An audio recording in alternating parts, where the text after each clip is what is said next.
এই যে বন্ধুরা, আজকে তৈরি হবে কাঁঠাল দানা দিয়ে ডাল। তো এটা প্রেসার কুকারে যাবে সিদ্ধ হতে। এই যে প্রেসার কুকারে জল দিয়ে দেওয়া হলো, তার মধ্যে দানাগুলো চলে গেল, একটু নুন চলে গেল, আর লঙ্কা চলে গেল। ডালে যে যেরকম ঝাল খাবে সেই পরিমাণ। এবার এটা সিদ্ধ হলে আসছি পরে। দেখো বন্ধুরা, মা সিটি দিয়ে সিদ্ধ করে নিয়েছে, তারপরে হচ্ছে গিয়ে খোসাগুলো ছাড়িয়ে নিয়েছে। লালগুলো হচ্ছে খোসার লাল রং হয়েছে, মা পেছনগুলো সব কটা ছাড়িয়ে নিয়েছে। এই যে মা এগুলোকে এই ডালের কাটা দিয়ে মা এগুলোকে গলাচ্ছে, গলিয়ে একটা মাখা মতো তৈরি হয়ে যাবে।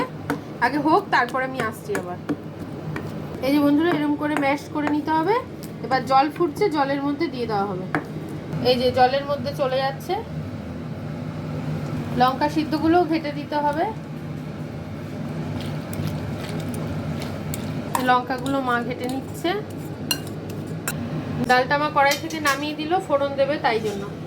চলে যাচ্ছে তেল, লঙ্কা চলে গেল, শুকনো লঙ্কা আর সাদা জিরে। এই বন্ধুরা, হালকা একটু দানা দানা তো থাকবে, যেহেতু কাঁঠাল দানার ডাল। না, ফোড়নে চলে যাবে। এবার হয়ে গেছে, এই হয়ে গেল ডাল। তোমরা এইভাবে তাহলে বানিয়ে খেও। কড়াই থেকেই ভিডিওটা আমি শেষ করলাম। টাটা। কমেন্ট করে জানিও। কমেন্ট করে জানিও অবশ্যই যে কেমন খেলে তোমরা।